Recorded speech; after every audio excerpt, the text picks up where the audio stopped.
Somos, somos Asamblea Radio. Protagonismo corresponsable por Venezuela. Protagonismo corresponsable por Venezuela. Somos Asamblea Radio. Somos Asamblea.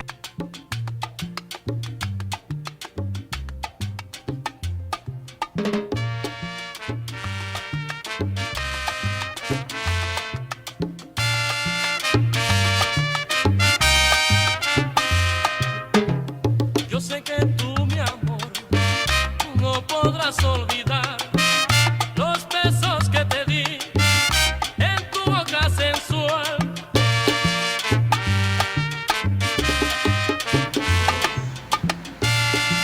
Usuarias y usuarios de Somos Asamblea Radio, sean todos bienvenidos y bienvenidas a su programa Historia Insurgente. Hoy viernes 24 de abril del año 26. Todavía queda mucho trabajo por hacer por este año, apenas van 114 días y todavía nos quedan 251 días para seguir trabajando, produciendo y haciendo grande a nuestra querida patria Venezuela. Vamos a agradecer a la directiva de la Asamblea Nacional, a su presidente Jorge Rodríguez Gómez y a todos los demás integrantes de la Junta Directiva. Agradecemos a la Oficina de Participación Ciudadana de la Asamblea, a su director José Perales. Hoy estaremos trabajando para todos ustedes en los controles Charles Bompar, en apoyo técnico Norma Castillo, Gaspar Pinto en video y fotografía y Jacqueline también está Jacqueline Márquez también está trabajando con nosotros en apoyo técnico. Como les dije, hoy es un día, yo diría que especial. Estamos refrescando el programa, vamos a salirnos un poco del tema histórico como tal, pero entramos a una faceta interesante, muy venezolana, muy nuestra, como lo es la salsa como ritmo musical. Hoy tendremos un programa dedicado a este género musical que, entre otras cosas, podemos apuntar que históricamente pudiera decirse que nació en los barrios de Nueva York, por allá, esa fusión que se dio con el guaguancó cubano, con el mambo, el son cubano, y que, bueno, los latinos, por supuesto, tuvieron mucho que ver con la creación de este ritmo, más no con el nombre, y eso es lo que nos ha llamado la atención y por lo que hoy estamos aquí. Pero ¿qué vamos a hablar de la salsa? Vamos a hablar, por supuesto, de ese género musical, los antecedentes como música venezolana, aquí con la guaracha, con el merengue venezolano y con todos esos personajes que de alguna forma tuvieron que ver con lo que es hoy como tal la salsa en Venezuela, que además tenemos y hemos tenido excelentes orquestas, excelentes cantantes, y consideramos que nadie mejor para hablar de este tema que Gerson Maldonado, destacado educador, colega, locutor y además un gran investigador musical y que ha sabido llevar pues a todos los caraqueños y a toda Venezuela el origen, la faceta y todo lo que ha sido el largo camino de la salsa en Venezuela. Gerson, bienvenidos a Somos Asamblea Radio con tus buenos días. Buenos días y gracias por la invitación.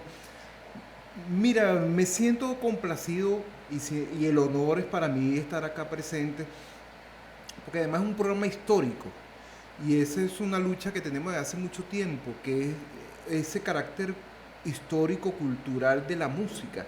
No solamente como un elemento recreativo, sino también lo que hay allí, ese esfuerzo colectivo por parte de los músicos, de los creadores, de los arreglistas, del compositor, de ese reconocimiento, de ese orgullo que puede ser un vecino, que de repente soy vecino de Carlos Tabaco Quintana, o de Olinto Medina, o de Federico Betancourt, ¿me entiendes? Eso es parte de nosotros, son personajes de gran importancia y que también hay que resaltarlo al hacer los estudios sobre nuestra historia. Por eso que me siento complacido de estar aquí con ustedes. Gerson, como buen comunicador, como buen trabajador de la radio, sabes que 1 hora en la radio pasa muy rápido. Muy rápido, sí. Así que vamos a aprovechar al máximo. Ya iniciaste algo, porque nombraste a 3 personajes del mundo de la salsa venezolana, Carlos Tabaco Quintana, pero primero nombraste a Olinto Silva. Olinto Medina. Olinto Medina, Sí. Olinto Medina. Creo que es fundador del Sexteto Juventud. Así es, Y exactamente. Federico, imagínate tú, también estamos hablando ya de los años 60. Así es. Pero cuando vemos, escuchamos parte de la historia de la música bailable en Venezuela, lo primero que se nos viene a la mente, por supuesto, 2 grandes orquestas, la Villos Caracas Boys y los Melódicos. Entonces nos tenemos que ir prácticamente a 1937, 37 cuando él llegó. cuando llega Villos. Pero antes de Villos, ¿había algo que se pudiera decir iba a ser parte de la guaracha, de la salsa? Sí, había un movimiento. De hecho, acá en Venezuela, como bien lo relató Juan Carlos Báez en su libro El vínculo es la salsa, en septiembre del 33 viene el trío Matamoros. Y recuerdo palabras de José Rosario Soto y de Johnny Pérez, quienes eran músicos de aquella época, que esa visita alborotó la ciudad de Caracas. Y a partir de ese momento surgieron varios grupos de son. Claro, cuando Villo viene a Venezuela, a él le dan la información que aquí carecíamos de orquestas de baile. Ese fue uno de los motivos por los cuales él se vino para acá en 1937. Por supuesto, Villo supo captar la esencia del venezolano, adaptó su orquesta a nuestro estilo musical, a nuestra esencia, ¿verdad? A la forma de bailar. Entonces, bueno, además que él tenía una gran habilidad comercial, de relaciones públicas. Entonces, bueno, y prácticamente creó una era a partir de los años 40 con sus Villos Caracas Boys. ¿Qué pasa en Venezuela con respecto a la aparición? ¿Cómo cambiamos de esos grandes formatos orquestales a un grupo pequeño? Mira, hay varios elementos allí presentes. En Nueva York, ellos se adaptan a ese movimiento de los Beatles en los años 60, especialmente en 1963, 1964. Claro, ¿a dónde se enfocaban ahora la industria discográfica? Al joven. ¿Cómo es la estructura de los Beatles? Un grupo pequeño. Entonces es romper con esas grandes orquestas, ahora generar grupos pequeños. Entonces, bueno, surge Yo de Cuba, surge esos grupos reducido formato, vienen los combos, que es una combinación, ya no son 4 trompetas, 3 trombones y 5 saxofones, ahora es un trombón, una trompeta y un saxo, un combo. ¿Verdad? Entonces, acá en Venezuela también se rompe con eso. La aparición de los Beatles lleva a muchos periodistas a hacerse la pregunta: ¿por qué si la mayor parte de la población venezolana es joven, por qué le seguimos dando esos ritmos apolillados? Decían los periodistas.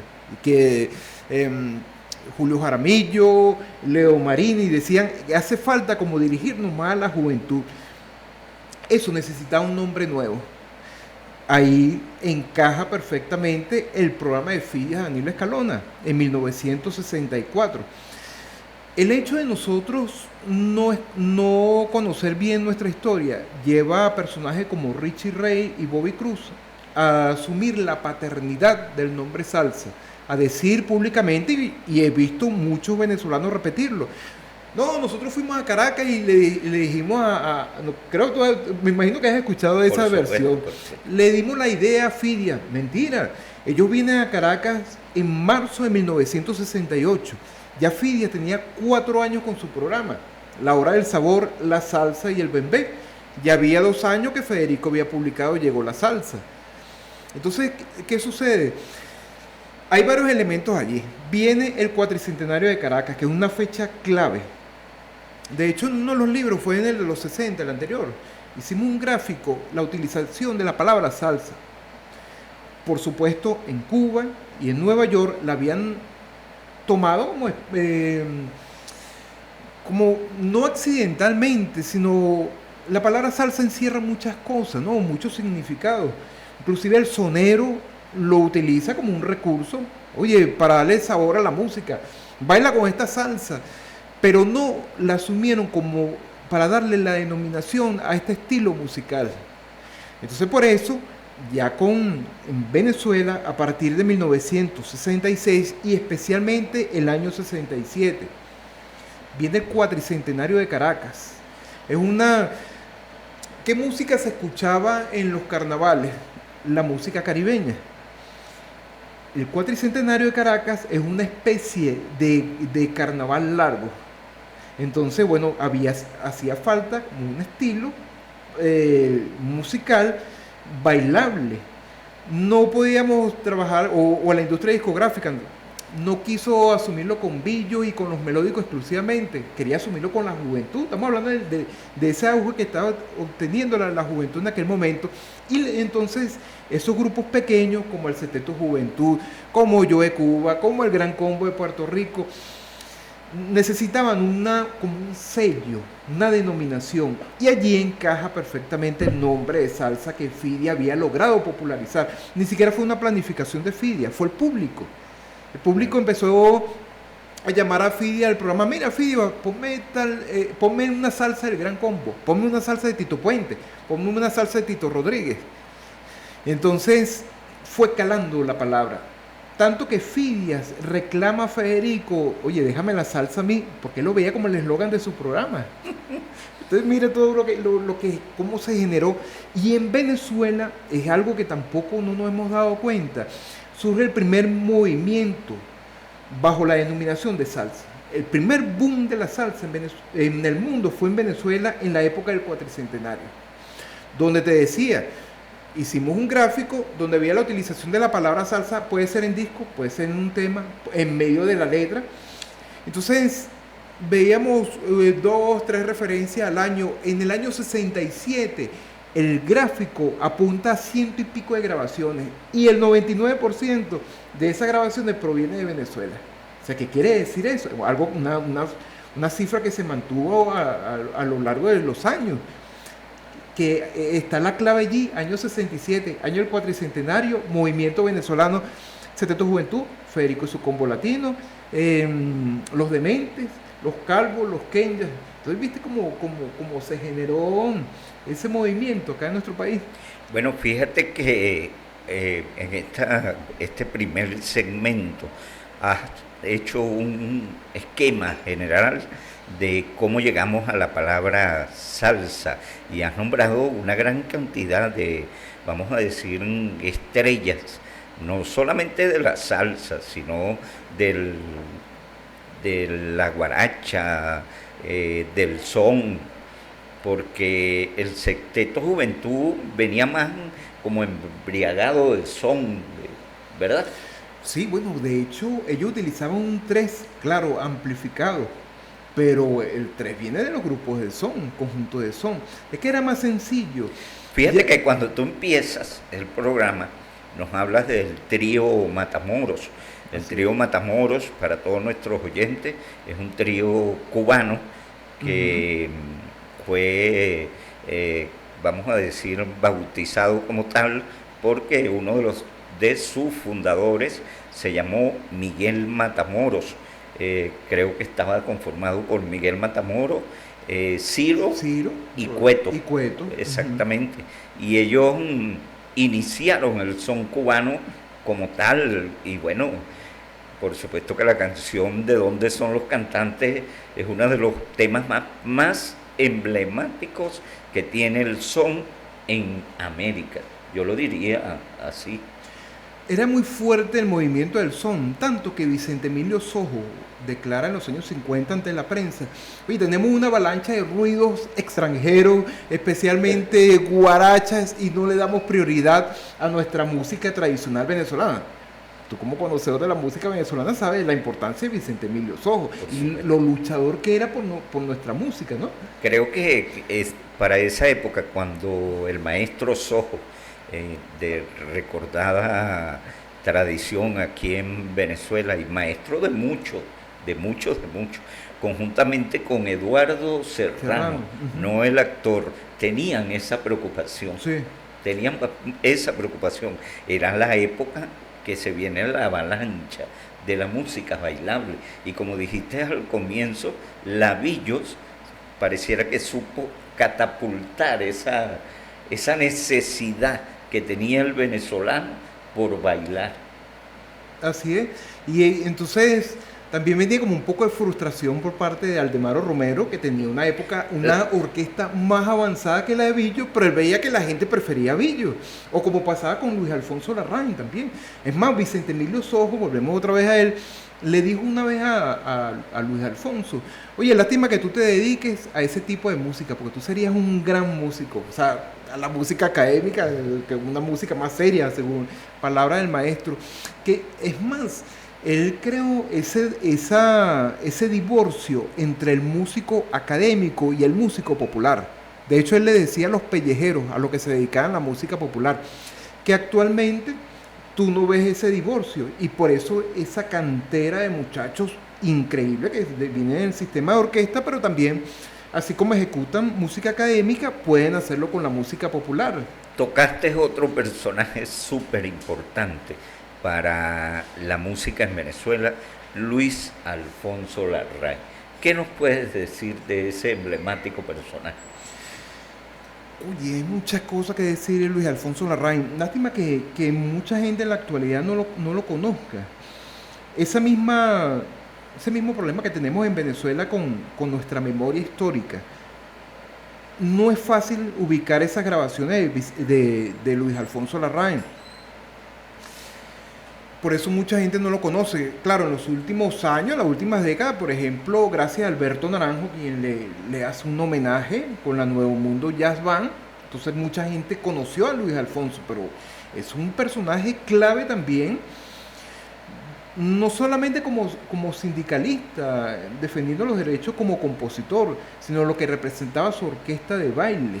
Yo digo que uno de los grandes, o de las grandes situaciones que pudieron presentarse con Luis Alfonso era que tenía inclinaciones progresistas, para no decir de izquierda.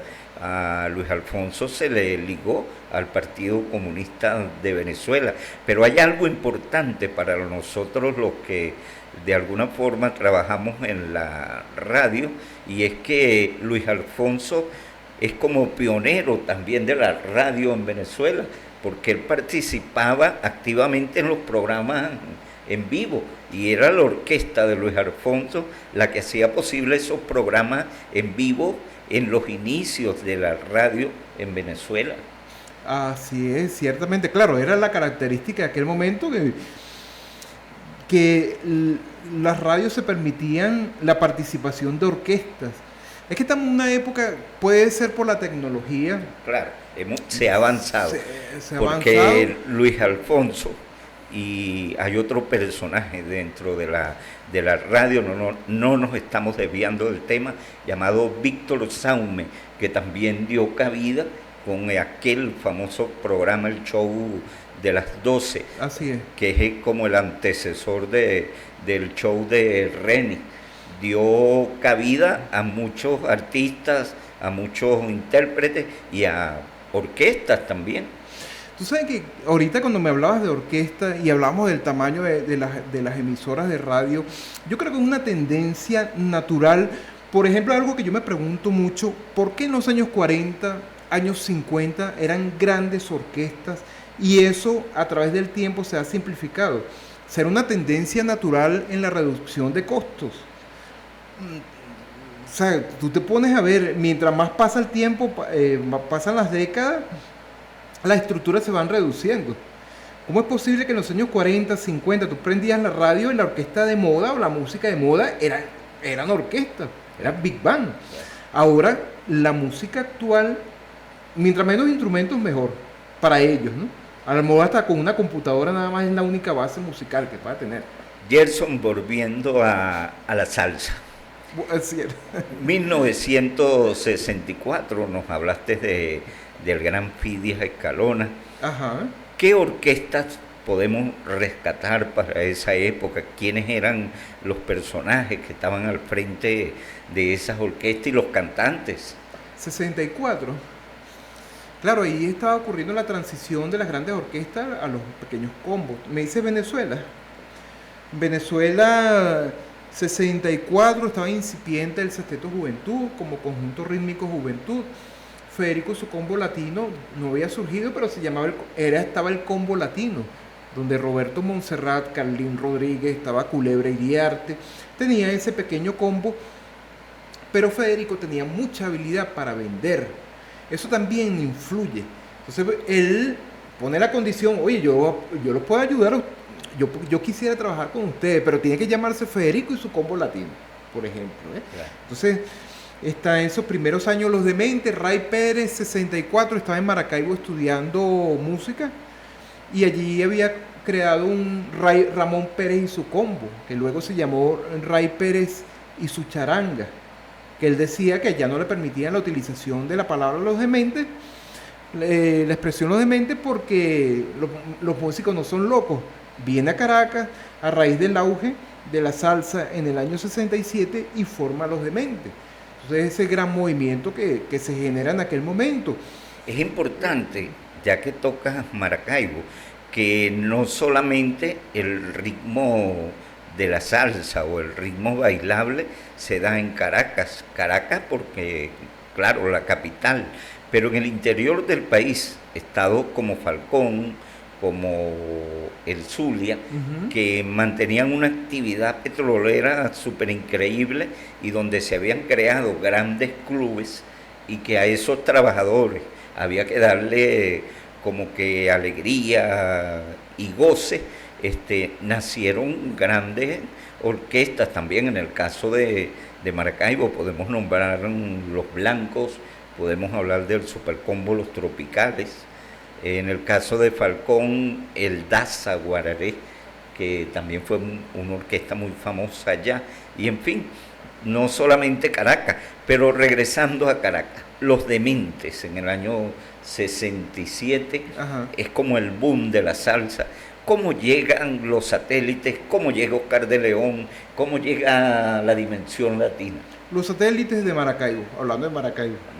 C.C. Mendoza, es más, el director del Supercombo Los Tropicales le dice a Cheche Mendoza, director, fundador de los satélites, no nos mires a nosotros, ve lo que está sucediendo en Nueva York, escucha a Machito, escucha a Tito Puente, escucha a Tito Rodríguez. Eso le quedó a Cheche Mendoza, porque Cheche era seguidor de los estilos, lo que le decimos los gallegos.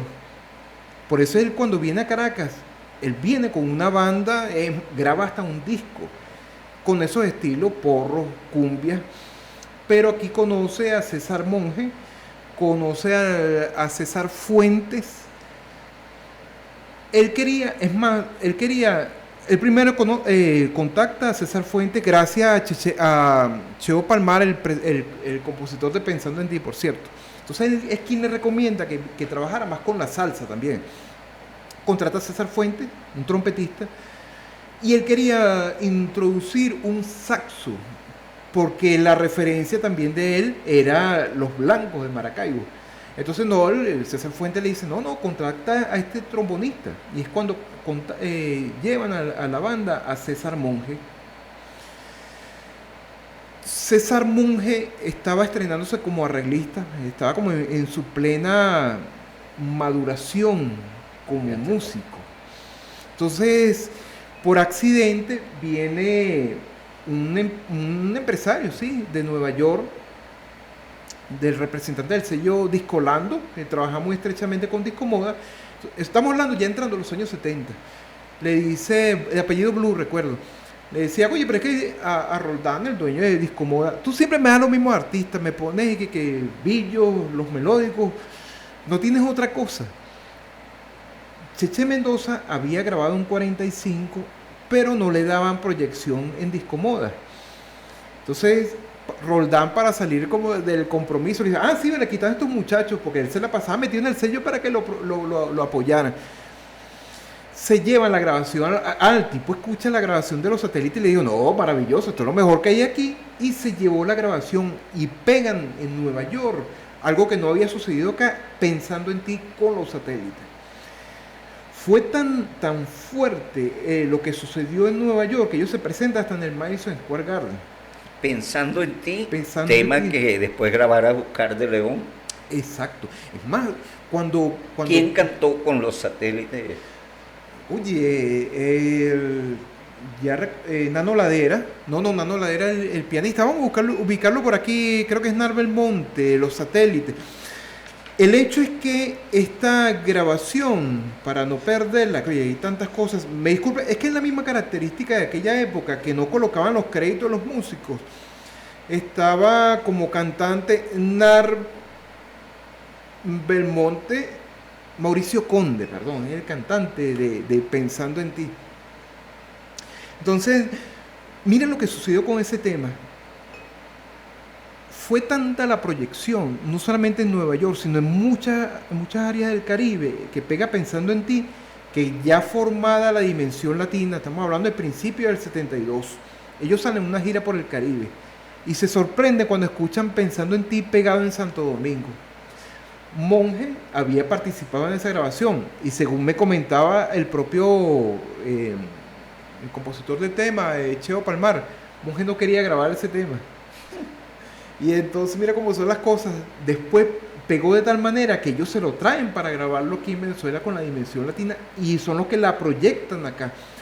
Porque Discomoda no creía en la salsa, no creían en Los Satélites.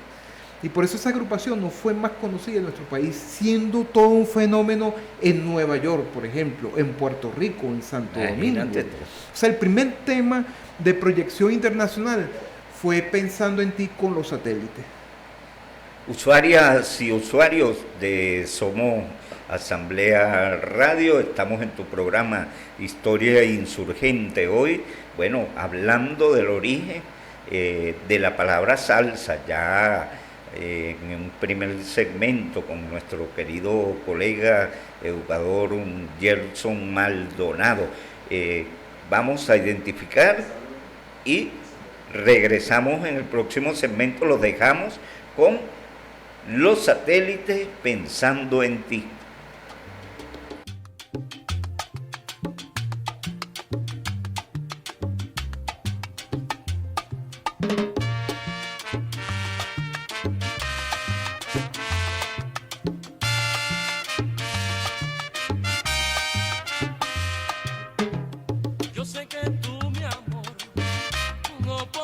La dimensión latina de los satélites, pero hay un personaje que por supuesto no puede quedar por fuera cuando hablamos de la salsa y en Venezuela, que es el Gran Tabaco.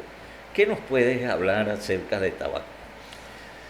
Tabaco es esos personajes genuinos que el mismo público lo absorbió como parte de él, y él era una persona muy sencilla. No conocía a Tabaco de amistad como sí la tuve con Olinto Medina, el fundador de Seteto Juventud, pero él me hablaba mucho de Tabaco. Era extremadamente sencillo, me comentaba él. Entonces, quizás eso, creo que en este mundo hace falta algo del espectáculo, el hecho de la forma como tú te vas a vender, hasta como la malicia con la cual tú te vas a manejar en tu carrera, y Tabaco no la tenía.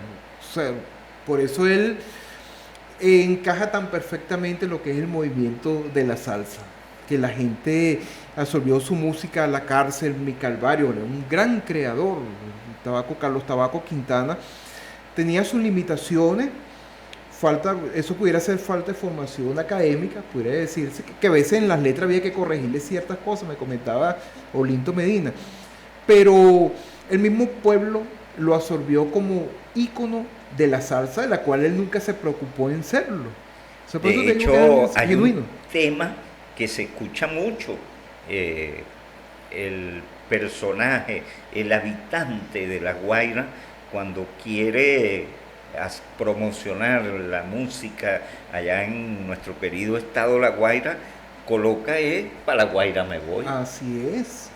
Un tema, como la cárcel, por ejemplo, que entra dentro de esos temas de proyección social. La canción necesaria, como decía Ali Primera, que vaina esa que la canción protesta, eso es la canción necesaria. Bueno, eso encaja perfectamente allí en ese estilo. O lo romántico como Mi Calvario. Temas que entran a última hora en la producción. Por ejemplo... Porque tengo entendido que Tabaco Quintana no empieza con el Sexteto Juventud. Él ingresa después. Mira, él entra como bongocero. Lo recomienda Elio Pacheco, que no podía seguir con el grupo. Claro, todavía no habían grabado ni nada por el estilo. Estamos hablando del año 63. Pero él entra como bongocero. Luego, Olinto me comentaba que se veía como muy desgarbado ejecutando el bongo porque tenía los brazos muy largos. Y decía, oye, no se veía bien. Entonces lo pasamos al timbal. Era un buen timbalero. Pero el día de la grabación, al chivo Oscar Mijares, él era muy nervioso. Se ha escrito por allí que era que no llegaba a la nota, al registro. No, es falso. Olinto me decía que no era eso, sino que se ponía muy nervioso. Entonces, por esos asuntos de grabación, donde tú tienes que reducir los costos, dijo Tabaco, no, déjame, yo canto eso. Y cantó, y el hombre los impresionó a todos con su capacidad para cantar, que se hizo uno de los dos cantantes del Sexteto Juventud, que era entonces el Chivo, y Tabaco como cantante del Sexteto. La producción de Tabaco Quintana también ha sido interpretada por otros artistas fuera de Venezuela. Mira, yo recuerdo de afuera, por ejemplo, Caramelo y Chocolate, aunque eso no es composición de Tabaco, pero sí de su pana, su compadre Pablo Álvarez, así como Sandra Mora. Lo que pasa es que fue muy estrecha esa relación entre Pablo Álvarez y Carlos Tabaco Quintana, porque ellos creaban juntos, se sentaban juntos a escribir, se ayudaban, eran vecinos además, compadres, ¿no? Claro. Y recuerdo que temas como Caramelo y Chocolate fue versionado por Iris Chacón, por Pijuana y su sexteto allá en Puerto Rico. Mira, también la misma característica de los sellos disqueros acá en Venezuela y como país importador no permitía tanto la proyección de nuestros artistas en el exterior. En una oportunidad la propia María Teresa Chacín se quejaba que el sello disquero, para los sellos disqueros era, te estoy hablando de una entrevista del año 72, era más rentable importar grabaciones que hacerlas en nuestro país, siendo Venezuela un sitio, un país con una gran industria discográfica. Estaba Disco Moda, estaba Velvet, estaba el Palacio de la Música, pero ellos tenían ganancias, comentaba María Teresa, traen una cinta del exterior y le ganan 300%. A cambio con los artistas nuestros no es tan rentable, lleva más costo, claro, porque tú importas unos discos y ya son personajes conocidos con proyección, ya hechos como figuras artísticas, mientras si tú vas a desarrollar artistas nuestros, tienes que trabajar en su perfeccionamiento artístico, técnico, la proyección a través de los medios de comunicación era más caro. Entonces, esa característica de país petrolero importador, mucho más económico importar un producto. Entonces, no era tan rentable para ellos proyectar a nuestras orquestas. Por eso tú ves que acá en Venezuela, que se limitaron a nuestro país, estas grabaciones, al menos de que sean casos esporádicos como Los Satélites, con Discomoda allá en Nueva York. Además que los sellos disqueros no creían en la salsa.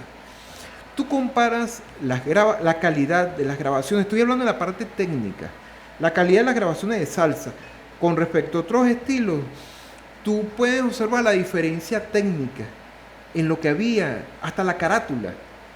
El producto, la salsa era vista como un producto marginal, claro, donde no había ni la presencia de un buen productor. Yo creo que quien rompe eso es Víctor Mendoza con Top Hit, o mejor dicho, el sello Top Hit, donde los productores eran puros músicos.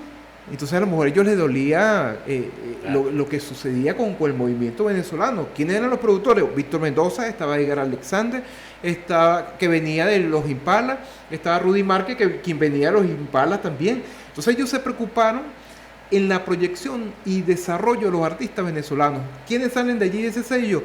Tania, surge La Dimensión Latina, surge Azúcar, Cacao y Leche. Entonces observamos, este sello fue el primero que le dio importancia a un grupo de salsa, Dimensión Latina. Dimensión Latina. Llegamos a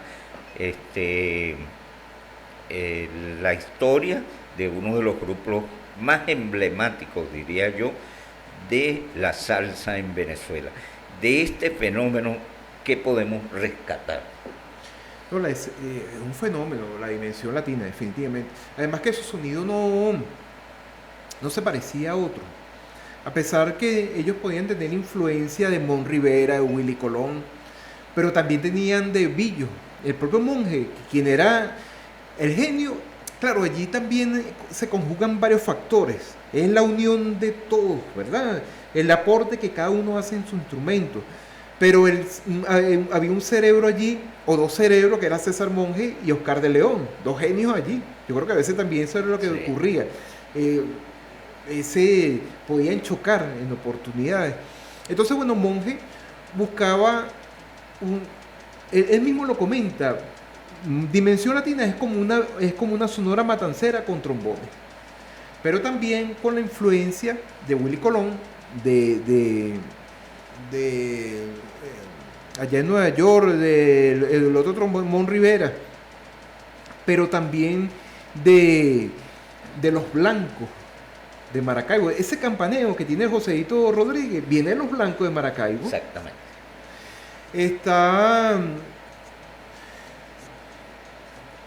Él no tenía ese complejo, César Monje, en que lo pudieran catalogar de gallego.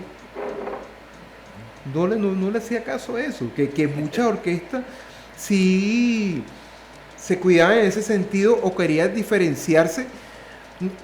O sea, la Dimensión Latina no tenía complejo en reconocer la influencia de Billo en su música, por ejemplo. Entonces, eso es lo que le da ese sonido también a lo venezolano, a lo que logró la Dimensión Latina. Y tú te pones a ver, algunos de los primeros temas que sonaron efectivamente en la radio venían con ese estilo gallego, que ninguna otra agrupación salsera venezolana había logrado imponer.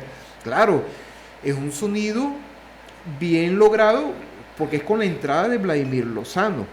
Él cantó algunos, además de los boleros, famosos boleros son que cantaba Vladimir junto a Oscar de León, también esos temas galleguitos los pegaba era Vladimir Lozano, y con altura además que lo hacía. Y con arreglo de César Monje, quien tiene todavía esa agilidad. César Monje, yo creo que es el personaje venezolano que ha logrado imponer más temas en Venezuela, hablando de la salsa. Porque tú te pones a ver lo que ha logrado César Monje, no solamente con Dimensión, sino posteriormente con el grupo Nietzsche, acá con Los Adolescentes, etcétera. Es un personaje que tiene tanta importancia para nuestra música. Y creo que falta mucho reconocimiento hacia César Monje. La Dimensión Latina crea un espacio y una identificación para la salsa venezolana. Eso da pie a que a Venezuela quieran venir todos.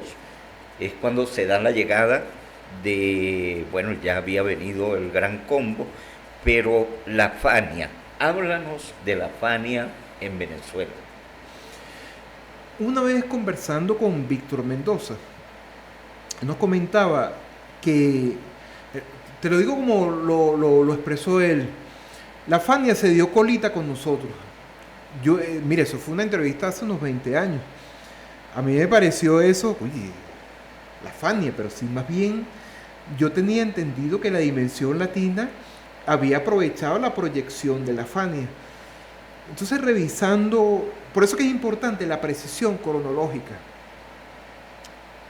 Antes de la aparición de la Dimensión Latina, no la aparición, cuando ellos comienzan a pegar ya fuertemente con Llorarás, Taboga especialmente, estamos hablando años 75.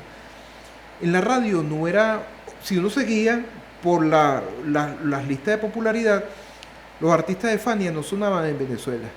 A raíz del éxito, ese gran éxito de la Dimensión Latina, comienzan a proyectar a Héctor Lavoe, Ismael Rivera especialmente, a la Fania All Star. Claro, hay otros factores, están las películas del sello Fania, está el gran peso financiero del sello Fania, de Fania Records.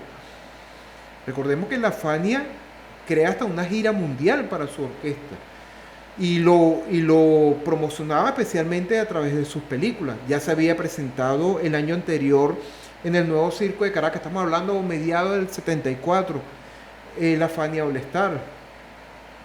En enero del 75 se había realizado el Festival Internacional de la Salsa, donde conversando con el empresario del proyecto, él me comentaba que Masucci en ese momento le dijo, mira, tú puedes llevar a Venezuela el artista que tú quieras de mi sello, no te voy a cobrar nada. O sea, Masucci lo que estaba buscando era proyectar al sello Fania acá en nuestro país. Entonces, bueno, allí empiezan a chocar las fechas, ¿no? Habrá sido el uno, habrá sido el otro, habrán sido los dos. Pero es interesante eso que se alcanza con la Dimensión Latina, esa gran fuerza que le dio la Dimensión Latina a la salsa de nuestro país, así como el sello Fania. La Dimensión Latina, un fenómeno, pero dentro de la Dimensión Latina se forma un fenómeno individual, Oscar de León. Sí, así es. Yo siempre me preguntaba por qué Oscar antes de la Dimensión no había logrado destacar. O sea, él surgió prácticamente fue con la Dimensión Latina, mientras el resto de los integrantes de la Dimensión ya tenían experiencia como músicos. Monge venía de grabar con Federico y su combo latino, había grabado con Los Satélites, había grabado con una agrupación llamada El Ditor. Rojita venía a ser el trombonista de Federico y su combo latino. Culebra había sido el pianista de Federico y su combo. Claro, luego entra Chuito Narváez, quien venía de grabar con Los Satélites. Es más, un momento que Chuito estaba tanto con Los Satélites como la Dimensión Latina. Joseito venía de grabar con Los Supremos en el 67. Helio Pacheco viene de una familia musical, ya había realizado varias grabaciones. Es más, Oscar de León, la primera grabación que él hace fue con Federico, unos coros. Eso aparece aquí en el libro. Oye, por cierto, no hablaba del libro. Memoria de la salsa en Venezuela. Pero no había logrado cuajar como músico. Quería ser conguero, pero nos comentaba uno de los Pachecos, tenía la mano muy larga y era muy tosco al cantar. Él llega al canto prácticamente por accidente, pero nos comentaba Cheche Mendoza de Los Satélites que Oscar se la pasaba allí en las presentaciones de Los Satélites en la burbuja. En la burbuja no, en la distinción. Pero él, es más, se lo iba a llevar para una gira internacional a Oscar de León. Pero el Monje le dijo, no, ese cantante es muy desafinado, mejor llévate a Guatusa. Y dice, bueno, y regreso. Monje no quiso viajar, cuando llego tienen formada la Dimensión Latina, o sea, me jugaron kikiriwiki, comentaba Cheche Mendoza.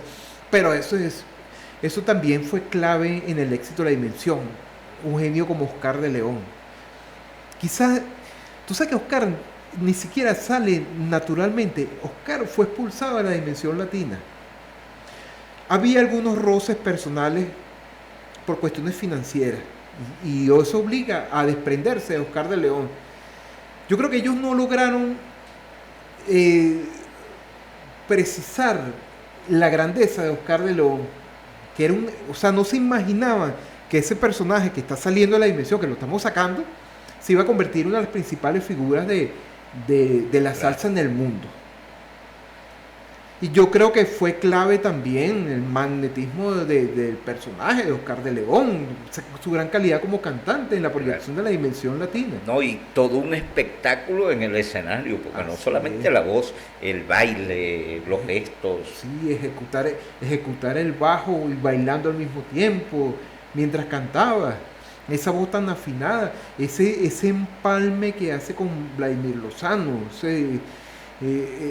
esa gran calidad que el mismo Oscar nos comentaba una vez en una rueda de prensa, que él con Federico haciendo los coros donde estaba también Vladimir Lozano, él se dio cuenta, oye, lo que lo podían lograr juntos, comentaba Oscar, y bueno, se palpa muy naturalmente en temas como Taboga, Mi Adorada, eso ha quedado para la historia, lo que lograron allí. Creo que cuando estabas hablando de Oscar mencionaste a Watusi. Ajá. ¿Qué puedes decirnos de Watusi? No, Watusi, inclusive él también logra mucha, además de su gran calidad como sonero, como cantante, con su voz. Venía de trabajar con Príncipe y su Sexteto, una de esas agrupaciones pioneras en nuestro país, con La Renovación, un grupo que a pesar de su gran importancia no lo conocemos, de Nico Monterola, allí surgió Leo Pacheco, los hermanos Piñango, que después se fueron con Oscar de León, Hungría Roja. Bueno, Watusi venía de allí. Claro, Watusi era un personaje muy rebelde, esto lo hablamos en el libro, pero cuando La Renovación le da la oportunidad de dirigirla, porque era el personaje con más experiencia, ya él se dio cuenta que no es lo mismo ser una figura de un grupo que dirigirlo. Entonces ahí que se da cuenta de la importancia de ser músico. Creo que se le dio mucha madurez a Watusi, esa experiencia con La Renovación y esa gran proyección con los satélites que la tenía, volvemos al caso de nuestra casa disquera, no le dieron la importancia a los satélites acá en Venezuela, pero sí en el exterior. Entonces por eso Watusi obtiene tanta proyección en Santo Domingo, en Nueva York, y que acá en Venezuela no fue tan conocido en su momento como lo fue por allá. ¿Participó Watusi en grupos fuera de Venezuela? Sí, posteriormente grabó con el Conjunto Libre, con Bobby Rodríguez y la compañía. Inclusive la época en que Tito Gómez estaba con Ray Barreto, que ingresa Rubén Blades, que graban Guararé, entre otros temas. Bueno, en esa época estaba Watusi también ensayando con Ray Barreto, a punto de quedarse allí. Claro, lo que pasa es que dice Watusi que él no... Se le presenta la situación con el embarazo de su hija y entonces él decide quedarse en Caracas, pero él ya estaba siendo solicitado en Nueva York, como pasaba también con Rodrigo Mendoza, cuando viajaba con la Dimensión Latina. Hemos ya tocado Oscar de León, la Dimensión Latina, Watusi. ¿Qué otros personajes de la salsa venezolana de los 80, 90 y de ahorita? Mira, son tantos personajes. Yo pienso que también, bueno, que eso también lo buscamos a traer en los libros, ese reconocimiento a los instrumentistas. Pues muchas veces nos vamos solamente por el cantante, pero también están esos personajes. ¿Quién era el timbalero? ¿Quién era el bajista? ¿Quién era el trompetista? Si nos vamos por instrumentos, bueno, por ejemplo en el trombón ya hablamos de César Monge, pero también está Rojitas, también está el Muerto Silva, que una gran cantidad de grabaciones que participó, pero no le hacían el reconocimiento. Yo pienso que eso no solamente pasó con la salsa, eso pasó con la música popular en general. Yo recuerdo que una vez hice un ejercicio de tomar los temas más populares del año 65-66, no solamente en la salsa, sino en los estilos populares del momento. Entonces tú tomabas la grabación y buscabas los créditos y no aparecían los nombres de los músicos. Eso solamente se veía en el jazz. en Nueva York, gracias a Fania, en Venezuela.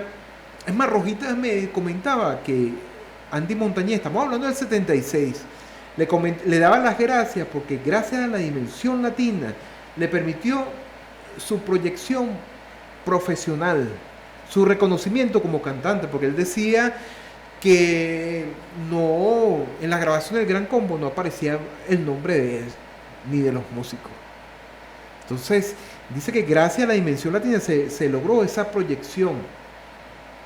Entonces, algo que carecíamos en nuestras grabaciones para aquellos años.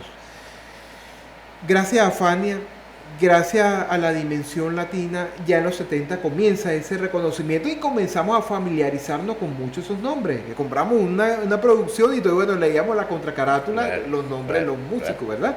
Entonces, por eso vemos que en el grupo Mango está Joe Ruiz, está Moisés Daubater, está un genio como lo es Freddy Roldán, que mucha gente no le ha dado la importancia que merece ese señor. Está también, ¿cuántas agrupaciones? La Salsa Mayor, por ejemplo, Alfredo Padilla como timbalero, está Leo Pacheco como cantante, William Pucci. Por ejemplo, personajes como William Pucci, gracias a Oscar de León, es que los conocimos. Alejandro Pérez Palma, gracias a las grabaciones de Oscar de León, a la proyección de Oscar de León. Pero yo pienso que Oscar de León, al igual que César Miguel Rondón, no estoy hablando de su gran capacidad profesional como cantante, como escritor de César Miguel Rondón, sino como figuras conocidas dentro de la salsa. Yo siento que ellos no han proyectado más a la salsa venezolana como pudieran hacerlo. Oscar de León siempre habla es de él, o puede hablar de la Dimensión. Yo lo vi en una entrevista hace pocos años, cuando se volvieron a reunir, donde él decía, no, las únicas dos agrupaciones de Venezuela son Oscar de León y la salsa y la Dimensión Latina. Entonces eso ha impedido la proyección de muchos artistas, porque estos son dos personajes que cuando hablan de la salsa, los toman como referencias internacionales. Claro, exactamente. Gerson, ya estamos ya en la recta final del programa. Hay dos importantes cosas, por supuesto, que no podemos dejar pasar. Desde hace 2 semanas, la Asamblea Nacional ha estado acompañando a los grupos y a las individualidades de la música venezolana. Es un reconocimiento que se está haciendo a la trayectoria, al trabajo y por supuesto llevar en alto el nombre de Venezuela a través de la música. Te conocimos allí en una de esas actividades.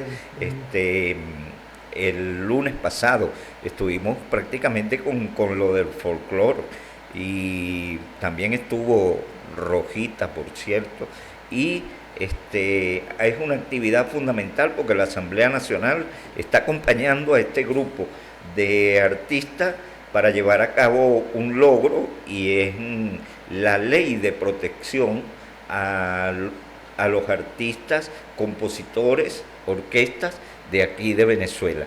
Y otro punto súper importante es tu libro que vamos a colocarlo para que salga aquí. Sí. Este libro, escrito por Gerson, nos da una breve pero importantísima reseña de la memoria de la salsa en Venezuela, desde 1970 hasta 1973. Lo recomendamos, es uno de los relatos históricos fundamentales, y todas las personas amantes de la música en Venezuela, por supuesto que tienen que tener en su biblioteca este libro de Gerson Maldonado. Gerson, gracias por compartir con nosotros, estamos muy agradecidos, ha sido una experiencia súper agradable. Bueno, y tu despedida, y gracias de verdad por compartir con Historia Insurgente. No, gracias a ustedes por la invitación. te reitero, para mí es muy importante ese enfoque histórico a nuestra música popular, no solamente la salsa, en general. Siento que hemos carecido de esa precisión, que eso te permite el contexto, el porqué de las cosas. No en los años 70 surgió tal agrupación, sino por qué surge. Eso viene de otro movimiento, de otros estilos musicales, de otra formación de los músicos. En esa misma característica que tiene el músico venezolano de ser alimentado por tantos estilos, esa gran capacidad que tiene el músico venezolano. Entonces, por eso es que es tan importante el estudio, el enfoque histórico a la música popular. Entonces, por eso te agradezco esta invitación y continuar estas conversaciones, estos relatos históricos. Agradezco a la radio de la Asamblea Nacional esta invitación, a ti, amigo Bracho, y estamos a la orden. Gracias Gerson. Bueno, usuarias y usuarios, hemos llegado al final de nuestro programa Historia Insurgente. Será hasta el próximo viernes que de nuevo estaremos con ustedes para seguir contando la historia que no ha sido contada. Lo dejamos con música de Carlos Tabaco Quintana, el Sexteto Juventud, Para la Guaira me voy.